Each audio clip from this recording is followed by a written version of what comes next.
During December and January, Abhay prepared a League of Devotees charter. He wanted to begin vigorous, extensive preaching, following the example of his spiritual master.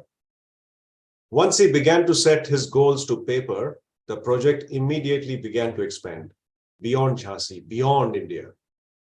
Of course, the League of Devotees was for the young people of Jhansi. They were already expressing great interest. But Abhay's charter described more than merely evening classes and kirtan. It was a broad scheme, including a description of the 4 orders of society, Brahmana, Kshatriya, Vaishya, and Shudra, and detailed plans to accommodate a worldwide religious movement. The charter set forth a probationary period for prospective members. It described spiritual initiation. It arranged for economic reciprocation between individual members and the League. It arranged to provide lodgings for preachers, and it defined prohibitive activities, illegitimate connection with women, intoxicating habit, diets other than regulated strictly on vegetable kingdom, gambling, and unnecessary sporting or recreation enterprises. So you see how Prabhupada was very clear from day one, even before he officially established ISKCON and his vision and the direction he had based on the instructions of his spiritual master. Would somebody like to read the next paragraph? Hare Krishna Prabhu, Dandot Pranam. To establish this league with a registrar in Lucknow, Abhay required a memorandum of association signed by the League of members. In this document, which was to list the objectives of the society, Abhay expressed his vision for the continuation of his spiritual master's mission.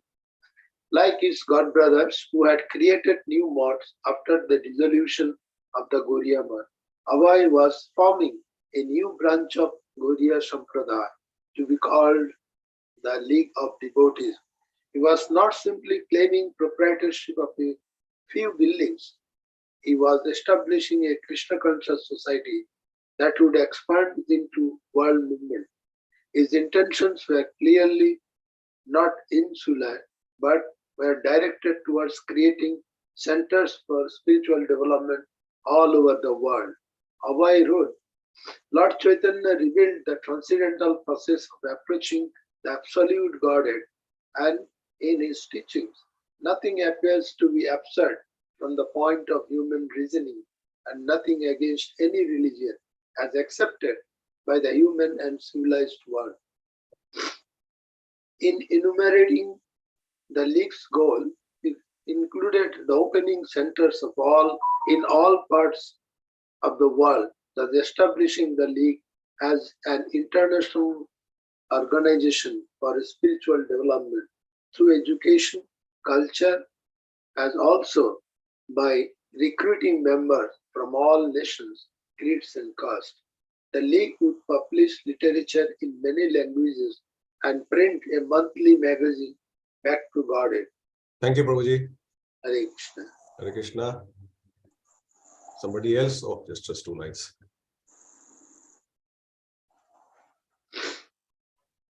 Okay, I'll just 2 lines and maybe I'll finish. Abhay obtained the necessary signatures for his memorandum of association.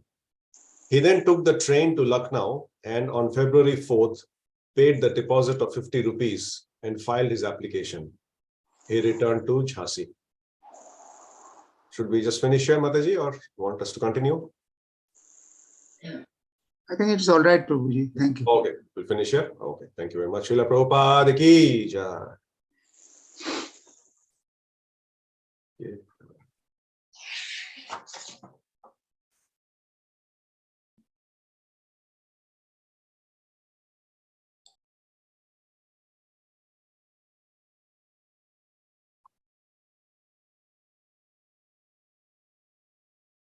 Just do our invocation prayers before we begin today. Om Namo Bhagavate Vasudevaya. Om Namo Bhagavate Vasudevaya. Om Namo Bhagavate Vasudevaya. Narayanam Namaskritya Naram Chaiva Narottamam Devim Saraswatim Vyasam Tato Jayam Mudirayet Nashtaprayeshu Bhadreshu Nityam Bhagavata Sevaya Bhagavate Uttama Shloke Bhavati Bhakti Naishtiki Srimad Bhagavatam Ki Jai. So Hare Krishna everybody, and welcome to this morning session. Today we are Canto 4, Chapter 21, Text 24. Chapter titled Instructions by Maharaj Prithu. Just put the verse on.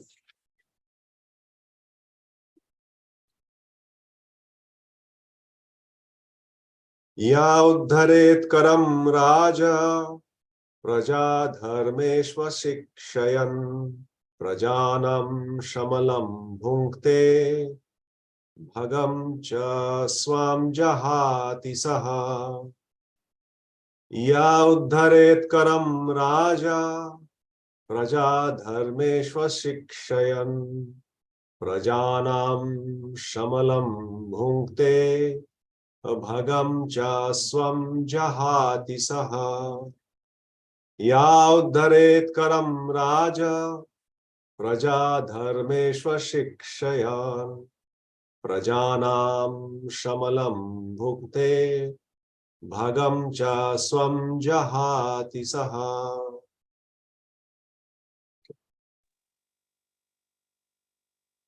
Somebody like to try? Hare Krishna Prabhu, Dandot Pranam. Ya udaret karam raja praja dharmeshu ashikshayam prajanam shamalam bhukte bhagam cha swam jahati shaha. Hare Krishna. Krishna, thank you, Prabhu. Hare Krishna. Hare, Prabhu. Okay, Mataji, please continue. Hare Krishna. Hare Krishna Prabhuji, Dandavat Pranams. Please continue. Ya uddharet karam raja praja dharme svasikshayam prajanam samalam bhukte bhagam cha samjahati saha. Hare Krishna. Hare Krishna. Prabhuji, I am also trying. Sure. Yauddhare karam raja praja dharmesha shikshayan prajanam shamalam bhunte bhagam cha swam jahati sha. Hare Krishna Prabhuji, Dandavat Pranam. Ya uddharet karam raja praja dharmesha shikshayan prajanam shamalam bhute bhagam cha swam jahati shaha. Hare Krishna. Okay. So, yaha, anyone, king or governor. Uddharet, exact. Karam, taxes. Raja, king. Prajaha, the citizens. Dharmeshu, in executing their respective duties. Ashikshayan, without teaching them how to execute their respective duties. Prajanam, of the citizens. Shamalam, impious. Bhunkte, enjoys. Bhagam, fortune. Cha, also. Swam, own. Jahati, gives up. Saha, that king. Translation and purport by Srila Prabhupada. Srila Prabhupada ki jai. Somebody would like to read the translation? It's very nice, instructive verse. Hare Krishna. Translation by Srila Prabhupada ki jai. Any king who does not teach his citizens about the respective duties in terms of varna and ashram, but who simply exact tolls and taxes from them is liable to suffer for the impious activities which have been performed by the citizens. In addition to such degradation, the king also loses his own fortune. Hare Krishna. Okay. Somebody would like to read the purport?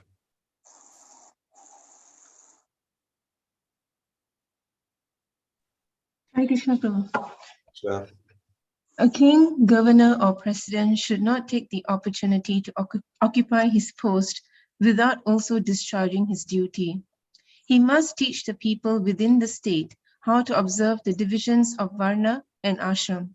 If a king neglects to give such instructions and is simply satisfied with levying taxes, then those who share in the collection, namely all the government servants and the head of the state, are liable to share in the impious activities of the general masses. The laws of nature are very subtle.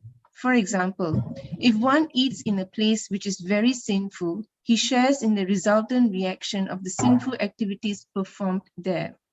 It is a Vedic system, therefore, for a householder to call Brahmanas and Vaishnavas to eat at ceremonial performances in his house because the Brahmanas and Vaishnavas can immunize him from sinful activities. But it is not the duty of rigid Brahmanas and Vaishnavas to accept invitations everywhere.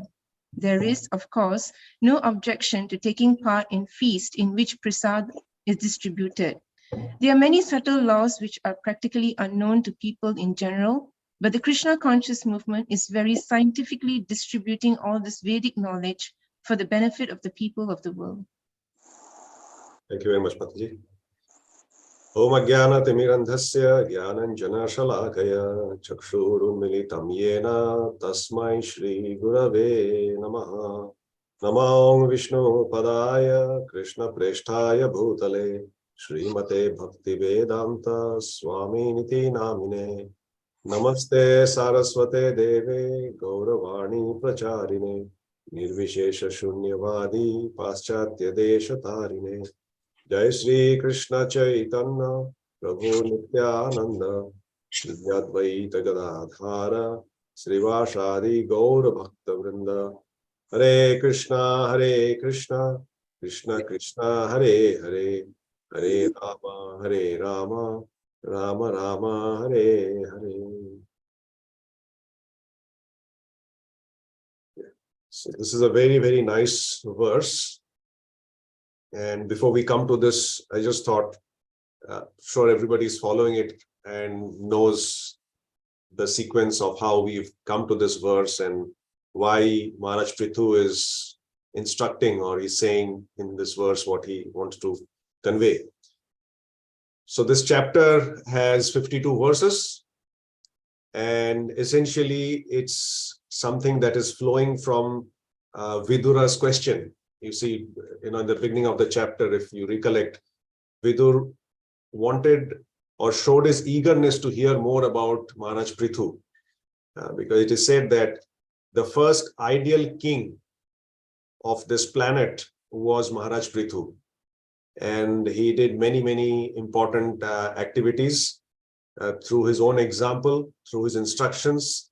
He's laid the foundation for all future kings to rule in the best possible way, so that they are able to do their duty properly and ultimately attain the goal of life. So Vidur wanted to hear more about Prithu so that he understands what are the rules, regulations, things that he should be following to ensure he can rule any kingdom for peace and prosperity. So then we saw how the opulence of the kingdom of Prithu Maharaj was described in great detail. Then it was his qualities, his features, his personal features of Maharaj Prithu were described. And a very interesting aspect of his quality is, I don't know if anybody recollects, he's got a lot of good qualities, but one specifically good quality that was highlighted earlier in this chapter. Would anybody remember? One major quality which is very simple. Sorry? You were listening to the Brahmanas. Close. Prabhuji, his humility for everything. Yes, that was there, but not glorified that way. So it is described that his speech was very pleasing. And it is nothing major. If you think about it, it's not something that was great. But if you see in text 20, if you have your Bhagavatam next to you, you see that whole text number 20 in this chapter 21, it talked about how Maharaj Prithu's speech was very beautiful, full of metaphorical language, clearly understandable and very pleasing to hear. Because see, nowadays, people, they, in the name of talking bluntly, they feel that just conveying yourself in the best possible way directly is the way people talk. And there is no respect. There is no consideration or sensitivity in what people talk nowadays. So in that context, I thought this was very relevant, that Maharaj Prithu's speech was very beautiful, great, very nice to hear, and all his words were grave and certain. It appears that when he spoke, he expressed his personal realization of the absolute truth in order to benefit all who were present. So he was not just saying for the sake of pleasing others. He was saying for the sake of actually bestowing benefit on others, and in the most pleasing way. So it is said that, people nowadays have forgotten how to speak nicely and how to smile when they meet somebody. So these two things are missing, especially in a world that is so full of stress and problems, it seems that it's increasing more and more as we go into the future. So I thought it was very interesting that that particular aspect of Prithu Maharaj was mentioned. And mind you, Maharaj Prithu is the king. So as a king, he's a Kshatriya, he's a warrior, he needs to take some hard decisions to rule properly. In spite of that, this quality of Maharaj Prithu was mentioned specifically. And I thought I should highlight this point.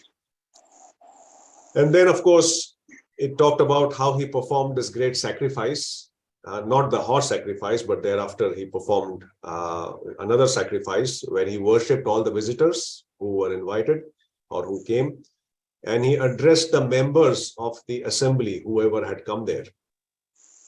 And he requested them as a king to hear his prayers attentively. And he was expressing his gratitude to the Supreme Lord. And he said that it is by the grace of the Lord that he was appointed the king. And his duty was to protect the citizens and ensure that they are looked after, which comes onto this verse. So in this verse, before we go into the verse, I thought I should highlight 3 points in this purport that Prabhupada writes very nicely. So the first point Prabhupada writes is a king, governor, or president, or for that matter, anybody who is in a position of high responsibility should occupy that post only if he can discharge his duty properly, means take care of his responsibility. So that's something very important. And then the next point Prabhupada writes is the subtle laws of nature. He says that they're very subtle. And he gives a very nice example, which is worth discussing in itself, is when one eats in a place that is very sinful. So you may eat something that is perhaps good, not a sinful thing, not a prohibited food stuff. You may eat something that is normal, but if you eat it in a sinful place, interestingly, Prabhupada writes that it's so subtle that the impact of that sinful place will also come to the person who's eating in the sinful place. And he gives the example of, Brahmanas and Vaishnavas, at least in India, still they are invited to take prasadam at some householder's place. Why? Because there is that understanding even now that these people, the Brahmanas and Vaishnavas, when they come to somebody's house, they purify their house and they immunize that family from the sinful activities just by their presence. Now, when the Brahmanas and Vaishnavas, they come and accept prasad, they also are taking away the sinful activities, right? So they themselves have to be very sincere and pure to be able to do that. Otherwise, they also might get entangled in that whole process. So that's why when the place is not appropriate, or the people who are calling, the Brahmana or the Vaishnava does not know their background, sometimes they don't take that risk and they respectfully deny, or they don't go there. So Prabhupada writes here, if you see, that it is not the duty of rigid Brahmanas and Vaishnavas to accept invitations everywhere.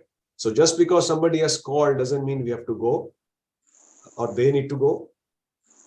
And then, of course, Prabhupada writes that if there is prasad being distributed, then you can go anywhere. But if it is not known who is cooking and what they are cooking and what consciousness they are in, then it is a bit of a risk. Unless somebody is really strong in their sadhana, that impact will also fall on their consciousness and perhaps affect their sadhana temporarily. So this is a risk every preacher needs to take. So we'll come back to this verse, which is very nice, and this series of instructions that Prithu Maharaj gives. So here he writes, or he says, Ya uddharet karam raja. So uddharet means to, in one word, you can say uddhar, to take. And kar is tax. So one should not just take the tax, uddharet karam. So a Raja should not just uddharet karam. He also has to do what? Praja dharmeshva ashikshayan. So Praja is the citizens. He has to give them shiksha, he has to give them the knowledge, the training, the education of what? Dharmeshu. So dharma is to act as per the varna and ashram of that particular nature of those citizens.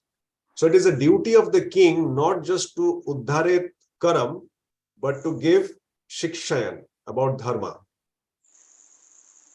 If he doesn't do that, so the first line says what he normally does as a role of a king, and the second line says what is his responsibility. So what is the role? First line. Second line, what is the responsibility? Now, if he doesn't take the responsibility and tries to do that role, which we see happening around us at the moment, where people are only interested in taking the taxes, taking money from people by hook or crook. So taxes always keep going up. So people are worried that interest rates have gone up, that the taxes are, as soon as you go or earn beyond a certain limit, your taxes go up. In developed countries especially, the rate of tax is very high. So these things are going on as in the name of, this is the duty of the king or administrator. But they are doing that, performing that role, but they are not taking on that responsibility. And the responsibility is what? To give education, not just education that is given to children here up to a certain age, which is considered like free education, which is good. But it is not good enough. The education should actually give or tell people the goal of their life. So we see here, even the education that is imparted, it is just a means to convey or give some material knowledge on basis of which they may or may not get a job. Or the intent is to they'll get a job eventually. and that will just help them earn money. And most of the courses that are being done here is only a gateway to earn the money. Once you get a job, you need to learn other skills specific to that particular profession that we have taken up. And we need to constantly educate and learn and do more about it on a regular basis to be able to grow. But the basic education that is imparted in the school and university, except for a few professions like maybe medicine and perhaps law, very little of that information is even used when somebody is in the working field, is it not? So, what is the value of that education, which is ever changing, which is only helping us to earn some money? And so you see some intelligent children or teenagers or youth, they sometimes question that, why do you have to study hard? If I have to earn money just by studying hard, then I might as well do something else, do business or in the share market or whatever it is. So, because they understand that education has nothing to do with money. They understand from their own experiences or hearing from others. So the education that is being talked about here, the shiksha, real shiksha, is about making people understand the true goal of their life and how to achieve the ultimate destination, to do justice to this human form of life.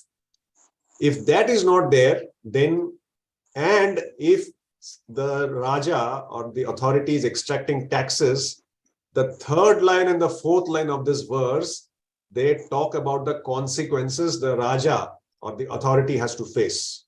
He cannot escape. And what is it? So, Prajanam Shamalam Bhunkte. Shamala means, so the Praja, the citizens, any impious activities, Shamalam means impious.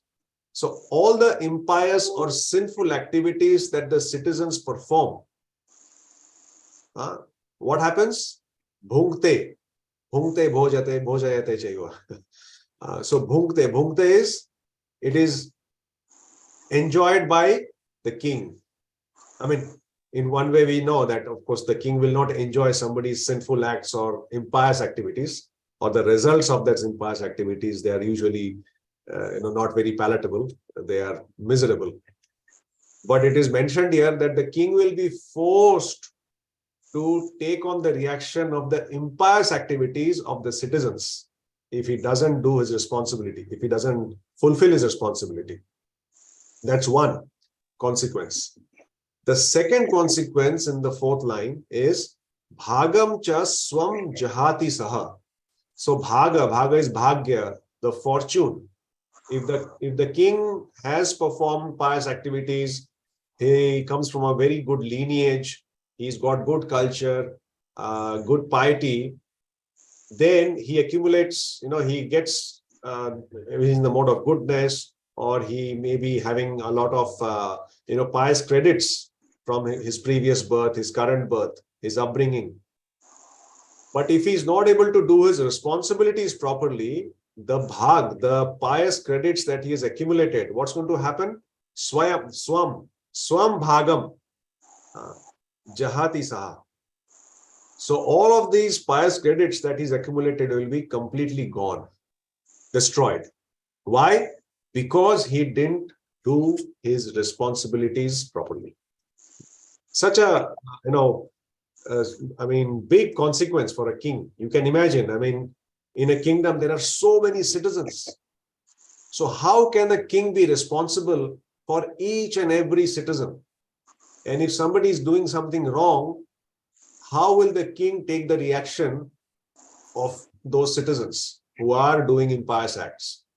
Now, we have to understand that unlike today, where pretty much all of the population is sinful, at that time, few people hopefully were, the number of people committing sinful acts was very limited. But I don't know what would have happened in a situation like this. It's very difficult to even stay as the king, forget, continuing to rule. Difficult to imagine, inconceivable. So essentially, the king is ruling the citizens to show by his own example how to lead an ideal life.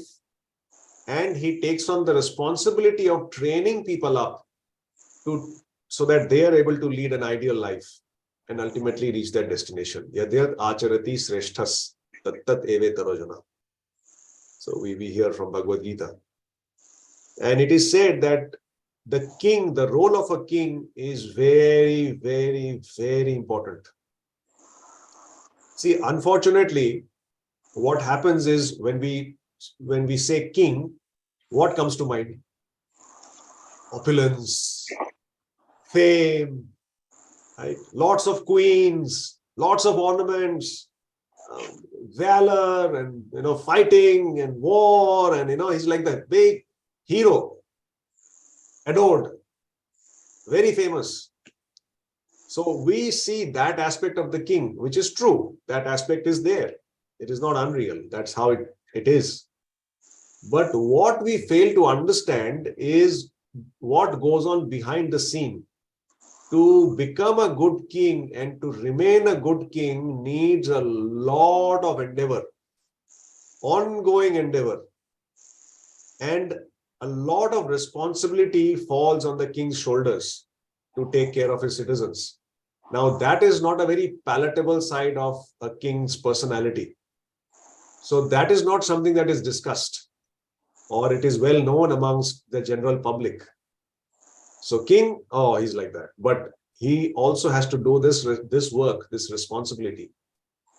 So this training that he has to impart to his citizens, because it is missing completely, and people have, or in that position of authority, they take it as something that is, just has to be done somehow and focus on something else. So the king has to teach his citizens. And he has to teach his citizens not what he wants. He cannot make his own curriculum. The curriculum is defined by Krishna. Chatur varna maya srishtam, guna karma vibhagashaha. So based on the guna and the karma of every citizen, they have to be given appropriate tailor-made training so that they are able to excel in their field. Unfortunately, today our education is, and many devotees have spoken about it in different forums, is our education has become very, very narrow. It is just like this. This is our curriculum. This is our focus. You need to follow that path. And if you excel, you're a good student. If you cannot excel, then you are a failure. You have to repeat. And hopefully, after a few repeats, you may pass and you'll be labeled as a bad student. And your life, so-called, at that stage, people lose all hopes of that person, that he's never going to do things in life. So education is important, but it is not the all-in-all. And education encompasses everything. Every aspect of human existence has to be taught. So nowadays we see the whole concept of holistic education coming about in society. A lot of people are talking. And in a place like Auckland, we are so fortunate to have an education that is imparted in the Hare Krishna school. Apart from your normal New Zealand curriculum, there is this whole emphasis on proper spiritual education, transcendental subject matters. So a well holistic, all-rounded education is given to students who come to the school. And that is something that is missing in the world today. And we see the difference of people studying in that school and some other school. So here it is said that the king has to teach, he has to ensure, of course, he doesn't have to teach himself, but he has to make systems whereby he is able to impart that training to people. And once he trains, what happens? We can imagine if somebody is given the right training, he gets a better perspective on his own life. He learns, or he understands the power of discrimination to understand what is good, what is bad, and how to stay on the side that is favorable for their own spiritual progress, obviously on the good side of things. And to ensure that the king is able to give them the training, give them a good life, And not only training is an important part. In one of the previous Bhagavatam classes, I think I had mentioned that there is a nice verse in Canto 5 that talks about 5 aspects of a king's duty. Like here, Prithu Maharaj is talking more in terms of the training side of things, which is one of the 5. So the 5 aspects are very, very important. And perhaps I'll just summarize. It's good to know as a king or as a person in an authority, how you need to take care of your subjects, of your citizens. Not only that, people who are dependent on you, even if you're a parent or a caregiver or a guardian. So first thing out of the 5 is Suraksha or Palan, protection. We need to protect our dependents and ensure they feel a sense of security. This is very, very, very important. First part. Because if they don't feel safe and secure, there is no relationship between the authority and the dependents. So that is the first part. Second is they also need to give all the needs or fulfill the needs of the people. It is called Preenan, or you can also say Dan in simple words. So they need to give gifts. They need to give away things as gifts for the maintenance of their citizens and dependents. And a part of that gift is to ensure they get the right kind of foodstuff for their own bodily and mental upkeep. So they have to protect, they have to give dan, they have to give bhojan. 3. The fourth one is what Prithu Maharaj excelled in, and that's a discussion we started this morning. And it is Mridu Vakya. You should be speaking very pleasingly. That's a fourth part. And fifth is what we are discussing today, is Shikshan, knowledge, training, education. So these 5 aspects have to be fulfilled by any authority, any king. And because the king does that, he is given that status. Krishna says, of all the human beings, I am the king. In fact, there is a verse in Chanakya Niti also that says, Prithivim Bhushanam Raja. Prithivim Bhushanam Raja, Narinam Bhushanam Patihi. Sarvari Bhushanam Chandro Vidya Sarvasya Bhushanam. So he says that Prithivi, so the ornament of earth, the ornament of this earth is a king. Similarly, the ornament of a woman is her husband. The ornament of the night, Sarvari Bhushanam Chandraha. So ornament of the night is the moon. And the last line is very important, especially in context of what we are saying today. And Vidya Sarvasya Bhushanam. That knowledge, Vidya, is the ornament everywhere. In all time, place and circumstance, knowledge is always the ornament of the possessor of that knowledge. So it is said that if you look good, people may appreciate your looks. But sometimes when you open your mouth, they realize who you really are. But a person, he may not have a great personality or very attractive features. But if he's knowledgeable and when he opens his mouth, people are attracted to him naturally. So this is very, very important. So it's a knowledge that attracts people, that makes us a good human being, and that also inspires us to move towards our ultimate spiritual destination. And that's why we see Srila Prabhupada, he emphasized so much on education. Of course, he was in a position of authority, especially when he established ISKCON and he had so many disciples. And what did Prabhupada emphasize on? The first purpose of ISKCON. Anybody remembers? What is the first purpose of Prabhupada's ISKCON? The charter he made even as the founder of the League of Devotees, it was there as well.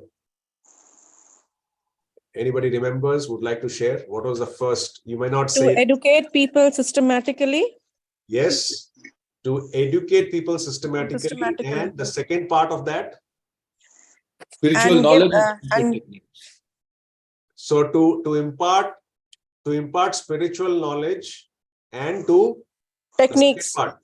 Yes, The techniques of teaching. to teach people the techniques of spiritual life. Knowledge. See, knowledge is one thing, but the technique to apply that knowledge is something else.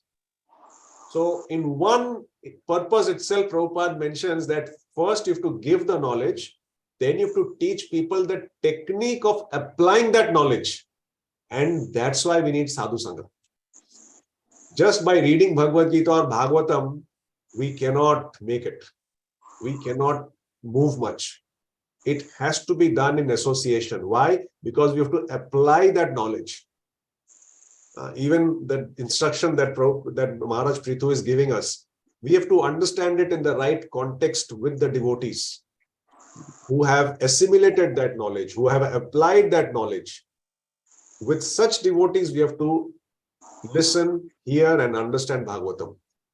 Then we are able to apply it in our lives, and then internally we feel that realization and inspiration to move ahead. And this is the important part. But the point is, see, we can only appreciate this knowledge, this system or this process that Prabhupada has given us when we are constantly feeling that hunger and thirst. So we see that there is this nice description in Chaitanya Charitamrita.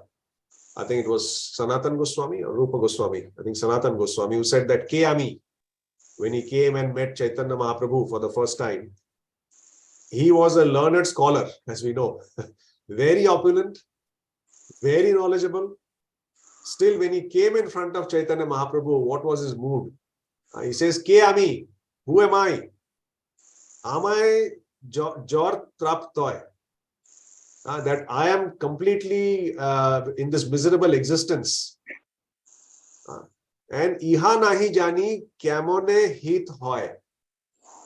That he says that I don't know what is beneficial for me. So you please tell me what I should do and how I should lead my life. So unless this mood comes into us deeply from our heart, that I actually don't know, whatever, when we learn something, when we acquire these skills and knowledge, the more we feel it's like a vast ocean, I need to know more. And then we, when we meet devotees, when we read Bhagavatam, when we read Bhagavad Gita, we feel even more hunger and thirst. And as you can imagine, if somebody is hungry, even if you place, dal roti in front of him, no chappan bhog, how is he going to eat? But a person who's not hungry, you place, or he's just had his prasad, you place the best palatable dishes in front of him, he will not be able to take it. So this is then an issue. Sometimes people even forget that they are hungry. It happens, isn't it? When we are working in the office and we have deadlines and we have something, I have to finish it on time. My God, So we may miss the lunchtime. And actually, physically, we are hungry, but mentally, we are so engaged that we don't feel that hunger. And we miss that time and we just go over that. So sometimes we are hungry, but we don't realize we are hungry. So the first quality of a preacher is to make people realize, "Ke Baba, sit down quietly. You are hungry. Do you feel your hunger?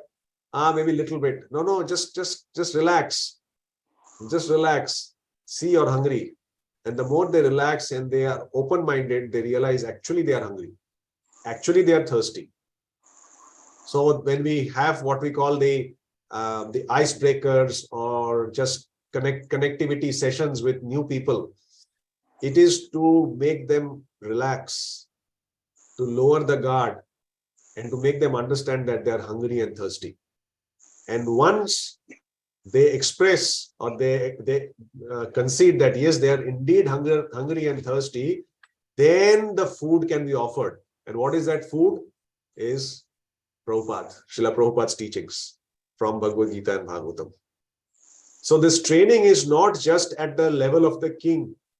Everybody who can do something for others, whether it's their family, whether it's their dependents, whether it's their relatives, whether it's friends, whether it is on behalf of the temple, whoever in whatever capacity can impart this knowledge, this training to others, is also taking on a small responsibility on behalf of the authority, on behalf of the king. And that effort is also appreciated by Srila Prabhupada, by Krishna himself. So imparting knowledge or training to others is not a simple activity. It's not a very easy activity. It is the highest form of welfare work that an authoritative figure can do. And that's why in Bhagavad Gita, at the end, what does Krishna say? Who is it who can become very, very, very dear to Krishna? A person who explains this supreme secret to others. Of course, in Gita it says to devotees, but to others. Krishna is very pleased. And Krishna says there cannot be anybody more dear to him than one who imparts this knowledge. So you can imagine if a king takes it upon him to deliver this knowledge to others and does his duties properly, he is so dear to Krishna.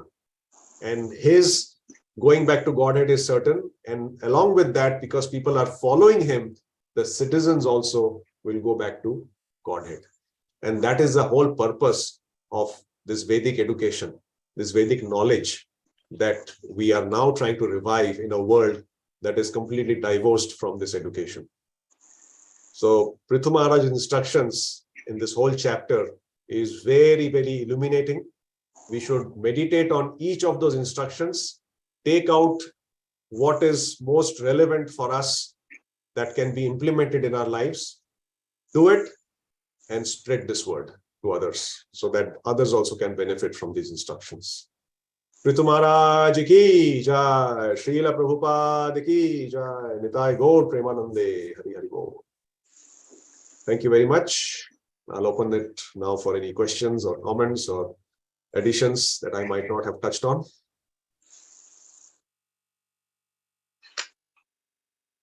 Hare Krishna Prabhu, Dandavat Pranam. Wow, a beautiful small text, but oceanic description of the two lines. Such a beautiful explanation.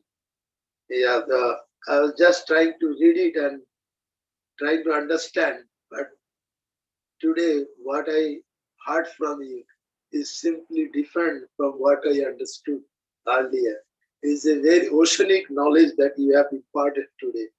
It's very, very important how the king should impart his knowledge through his citizens, and in a way he gets out of it. So it's very, very important for the king to look after the citizens in such a way they can follow his instruction in a very regulative way. So that's the very, very important activities that the king should perform. Not nowadays, the collecting taxes is not the purpose of looking after the citizens. In return, how much the king is distributing to the citizen is more important by way of education, by way of educating the citizen, their ultimate goal of life. And you have pointed out with so many examples what is the education through training, the 5 points: protection, facility of, that means dan, then food, then Vedavakya, and then education. So all 5 things are so important for a king to implement in his kingdom so that people can get benefit out of it. And in return, the king also gets the effect of it, and he ultimately reaches the goal of his life. And in return, the citizens also gets benefit out of it. So it's very, very important for a king to understand as a king, not as a king as the host. His activities will show us So King Prithu Maharaj is a noble example for all of us to understand the activities of a king through these texts. Thank you, Hare Krishna. Thank you for your summary class, Prabhuji.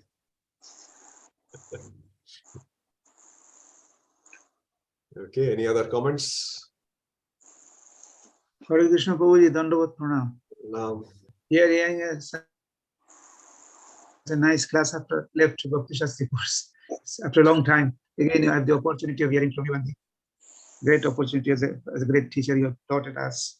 And the nice point of today's class, Prabhuji, have impressed upon us, I mean the verse while discussing it, that the importance of learning in the society, the importance of knowledge. Incidentally, that was the core of the Vedic civilization, that knowledge is considered highest, and the knowledgeable person is considered the highest or the greatest person, because he has the knowledge is not only theoretical, but he has the practical. He has learned it, and he is also,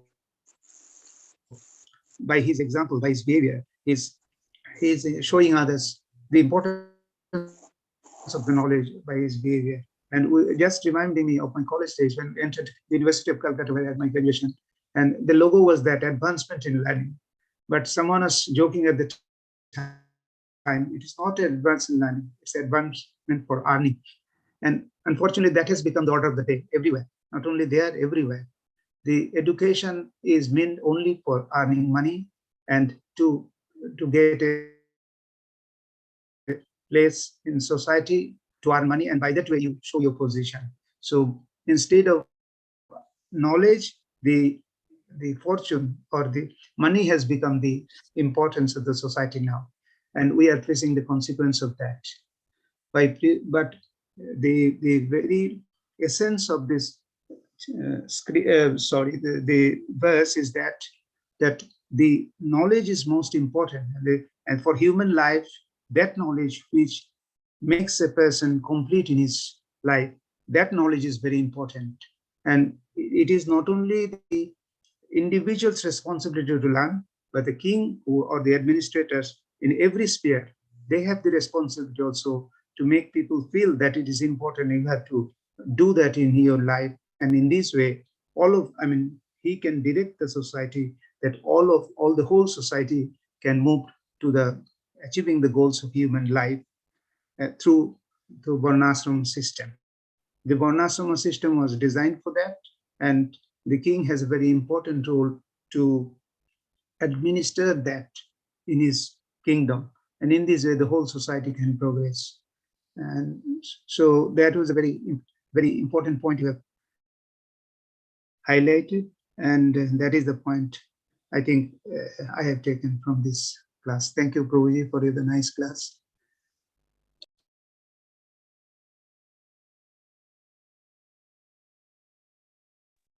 Hare Krishna Prabhu, Dandot Pranam.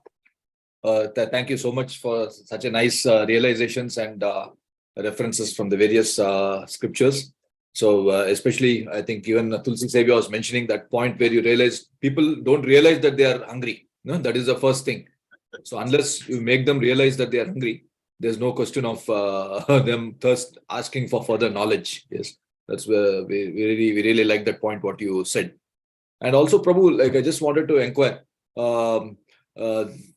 This, I think, probably where the institutions or governments or whatever, where they're struggling is this. Like even if some person wants to impart the spiritual knowledge, there's a confusion between spiritual knowledge and religious knowledge. No, when something is spiritual, immediately people say, "Oh, it belongs to this religion and that religion." So just how to overcome that, Prabhu? Like, because spiritual knowledge, it is typically seen as religious knowledge. It belongs to one religion. So just wanted your views on that, Prabhu. Yeah, it's already a very, very good point, Prabhuji. Because we are, unfortunately, what happens is we see these things happening more from the so-called democratic country, especially the subcontinent, which I guess you're referring to, where it is so-called free for all and anything can be done by anybody. But as soon as there is anything spiritual, it is labeled as religious and opposed. But we can see that people or devotees have also been called by various big universities, Cambridge, Harvard, all the big universities around the world. They have been inviting preachers from ISKCON to deliver not only one-off talks, but seminars, workshops. So there is definitely a growing awareness amongst people who see the value of this knowledge. And see, that's what Prabhupada gave us. It is not just taking it as it is and distributing it for the sake of distributing it as it is. It has to be as it is, obviously, but it has to be communicated in a way that makes it relevant for people. Sometimes we get a bit carried away and we forget the relevance. So Prabhupada spoke from scriptures, but he made it relevant to people. When he was in US, he made it relevant for the people in US. When he came to India, he made it relevant for the people in India. He didn't dilute the knowledge, but he made it relevant. So when we are dealing with this knowledge, the skills, we have to present it in a most relevant way. And when people see that we are not after converting somebody or asking for money, or we don't have any hidden agenda, hidden motives. Unfortunately, most of the organizations currently running, they have got some hidden agenda. And when people find that out later on, they get very frustrated and they lose complete interest and they lose trust also. So we are in a society where people have lost trust. People don't value this knowledge because they have been cheated in the past, or somebody else was cheated and they have got burnt by that experience.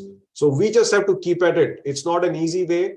It's not simple, but we just have to keep it. We just have to spread the word, make it relevant. And even if one person experiences the benefit and realizes that from within, the work is successful and they are going to spread that word. But there will be a day, this is a prediction that has come. There will be a day when people will, if they see an Indian bodied person, not that, or a devotee, or any Vaishnav, they will fall at their feet and they will tell them to explain Bhagavad Gita. They will not see the background of that person. Just because you resemble a Vaishnav, it is assumed that you know Bhagavad Gita, and they will beg that, please explain. So that day will come. When, we don't know. But that we have to just keep going. And when we establish some credentials and make it relevant for people, and we have aroused their hunger and thirst, because when a person is hungry, he will not see whether it is spiritual or material. He's got the food in front, he's going to eat. So that is what I mean by relevant. As soon as we make it relevant and place it in front of a person who's hungry and thirsty, and arouse that hunger and thirst, which is existing, we're not pushing it, we're not forcing it, it is there. We're just making them realize. Then as soon as this is presented, they will just gulp it up straight away. And when they feel happy and satisfied, guess what? They're going to tell all their friends who perhaps also don't feel hungry and thirsty. But when they spread it to their friends, they will also feel hunger and thirst, and they will come back to you. And that's how slowly it grows. And it was the same with Prabhupada. All he did is create that hunger and thirst when he started chanting in the park, when he started speaking every evening, not every evening. In fact, it was first twice a week when he started in US. So that's how, as soon as people started getting hungry for spiritual knowledge, they just started assimilating. And then it just, like wildfire, it just grew. And we see that happening in India. We see that happening all over the world. And we see that happening even here in New Zealand slowly. So we have to collectively take on that effort of imparting this knowledge and skills and moving to people out there. There'll be a time when the University of Auckland will come and say, why don't you start a journey of self-realization course as a proper course that we want to offer our students? Oh, when will that day be mine? As Bhaktivinoda Thakur says. Hare Krishna. Thank you. Thank you, Prabhu. No, well said. Thank you.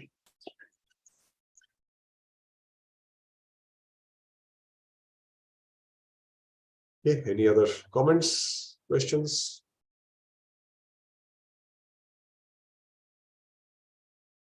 No. Okay, we'll conclude here then. Vancha kalpataru. कल्पतरुभ्यश्च कृपा सिन्धुभ्य एव च पतितानां पावनेभ्यो वैष्णवेभ्यो नमो नमः Anantakoti Vaishnava Ki Jai, Srila Prabhupada Ki Jai. Anantakoti Vaishnava Ki Jai. जय Hare Krishna. Hare Krishna Thank you.